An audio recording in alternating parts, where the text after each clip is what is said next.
Pasangan ini, untuk bersembunyi dari bom atom, mereka membangun tempat berlindung di bawah tanah.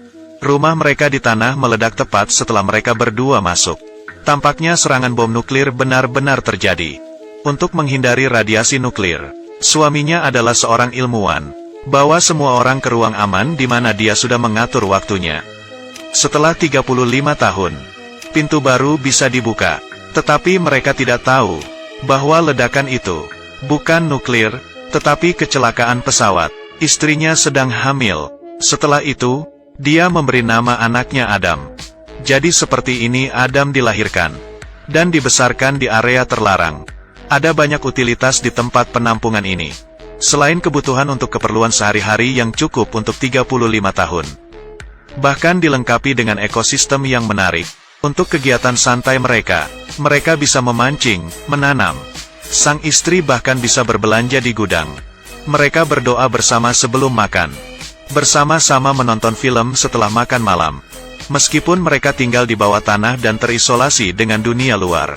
Tetapi mereka masih hidup dengan sangat bahagia dan memuaskan. Sang ibu mengajari Adam cara etiket dan menari. Ayah mengajarinya tinju, bahasa asing, dan manajemen keuangan. Bahkan mengajari bocah itu tentang ruang bawah tanah dengan koleksi kartu favoritnya. Dia juga menyerahkan semua sahamnya kepada Adam. Waktu berlalu, di bawah pendidikan orang tua, Adam sekarang telah menjadi pria dewasa. Pintu tempat penampungan juga akan dibuka. Tepat di hari ulang tahunnya yang ke-35.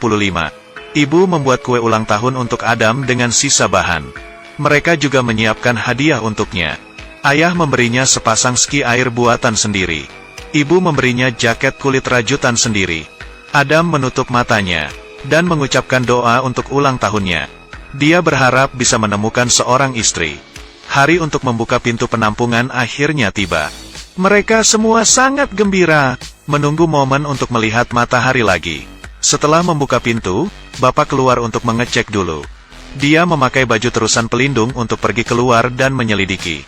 Seperti inilah rumahnya. Itu telah berubah menjadi bar yang dihancurkan untuk waktu yang lama.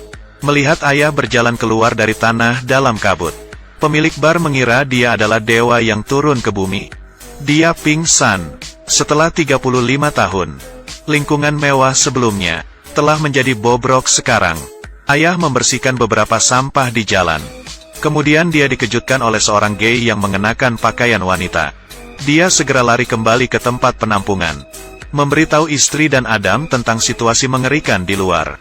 Dan menyuruh mereka untuk tidak keluar. Tapi sang ibu sudah muak dengan kehidupan seperti ini. Dia ingin melihat gunung dan danau di luar. Keduanya terus bertengkar. Ayah tiba-tiba mengalami serangan jantung. Jadi ibu memutuskan untuk melepaskan Adam. Untuk membeli obat-obatan dan persediaan yang cukup untuk 20 tahun ke depan. Adam segera mengemasi barang-barangnya. Dia mengambil koleksi kartu bisbol dan sahamnya dari ayahnya. Meninggalkan tempat penampungan ini di mana saya tinggal selama 35 tahun. Melihat langit biru, Adam sangat bersemangat. Dia menyapa siapapun yang lewat. Dia pergi ke kota dengan bus. Datang ke toko koleksi.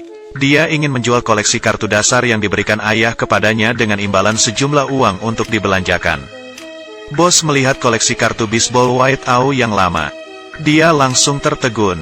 Karena koleksi kartu baseball retro ini sangat berharga untuk saat ini. Tetapi bos merasakannya. Adam sepertinya tidak tahu tentang nilainya. Jadi dia menyarankan untuk membayar seluruh kotak seharga $500. Adam mengira dia telah membuat kesepakatan yang bagus. Tapi berkat Eve, pramuniaga berdiri di dekatnya. Katanya satu kartu di kotak ini bernilai $6.000. Intervensi Eve membuat bosnya marah. Jadi dia segera memecatnya. Adam jatuh cinta pada gadis yang baik dan antusias ini pada pandangan pertama. Dan ingin lebih banyak berbicara dengannya. Dia meminta Eve untuk mengantarnya ke hotel. Sebagai imbalan, dia akan membayarnya kartu bisbol. Tapi keesokan harinya, ia datang ke hotel dan memberinya kembali kartu bisbol. Aku tidak bisa menerima ini untuk mengantarmu pulang. Saya berharap saya bisa, tetapi saya tidak bisa. Jadi sini, ambil kembali. Tapi Adam tidak mau menyerah pada Hawa. Dia mengusulkan untuk mempekerjakan Eve untuk membantunya menjual kartu. Lalu gunakan uang itu untuk membeli kebutuhan sehari-hari. Menghadapi godaan gaji tinggi yang ditawarkan oleh Adam, Eve setuju. Mereka mulai berbelanja di gudang. Eve tidak ada ide, mengapa Adam membeli begitu banyak barang. Di matanya, Adam adalah anak laki-laki besar yang aneh. Setelah membeli semua persediaan, Adam meminta Hawa membantunya menemukan istri. Eve tidak bisa berkata apa-apa, tapi menurutinya. Sebenarnya, dalam beberapa hari terakhir bersamanya, bahkan juga tersentuh oleh bocah besar yang hangat dan polos ini. Adam penasaran tentang apapun. Dia meluncur dengan bebas, menyelam sendiri di laut dengan kegembiraan. Bahkan dia juga bermain dengan hujan. Tetapi orang tua dan saudara laki-laki Eve sama-sama gagal dalam pernikahan. Ini membuatnya tidak berani menerima Adam dengan mudah. Untuk mencarikan istri bagi Adam, Eve membawanya ke bar di malam hari. Tapi saat melihatnya bersama wanita lain, mengobrol, tertawa dan menari, bahkan secara tidak sadar merasa cemburu dan tidak nyaman. Ketika dia kembali ke rumah, temannya mengatakan Adam akan pergi dengan seorang wanita. Dia mencoba untuk berpura-pura tidak peduli, tapi tetaplah mencemaskan dan pergi mencari Adam. Tapi dia tidak menyangka Adam tiba-tiba muncul di belakangnya. Dia bahkan membuatnya takut untuk berguling.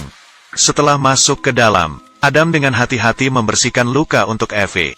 Dia dengan sepenuh hati mengakui perasaannya padanya. Setelah malam itu, Eve memahami pikirannya sendiri, dan akhirnya menerimanya. Tetapi pada saat ini, Adam memberitahu Eve tentang keluarganya.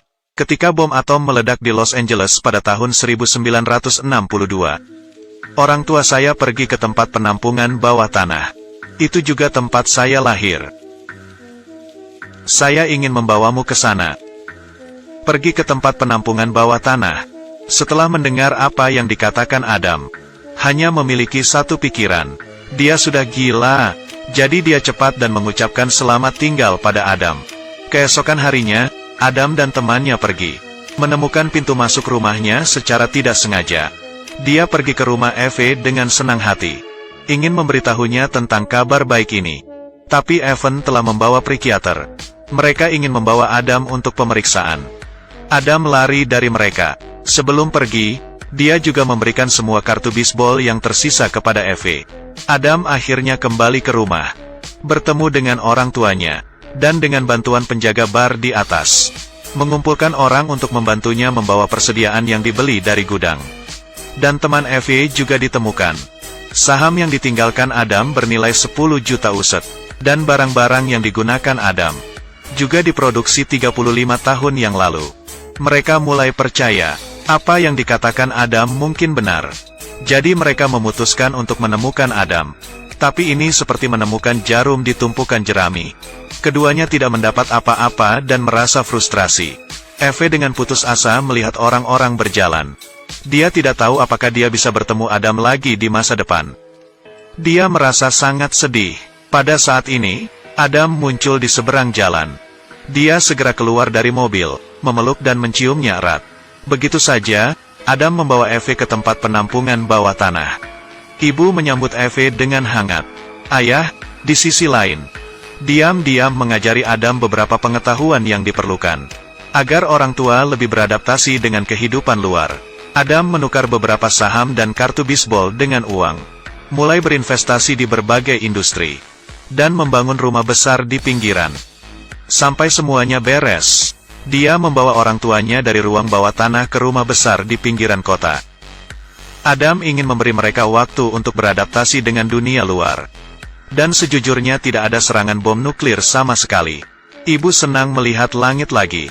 Sebagai seorang ilmuwan, ayah masih skeptis tentang segala hal di luar. Saat ibu sibuk dengan masakannya, dia diam-diam mengukur ukuran halaman, merencanakan area untuk tempat penampungan berikutnya.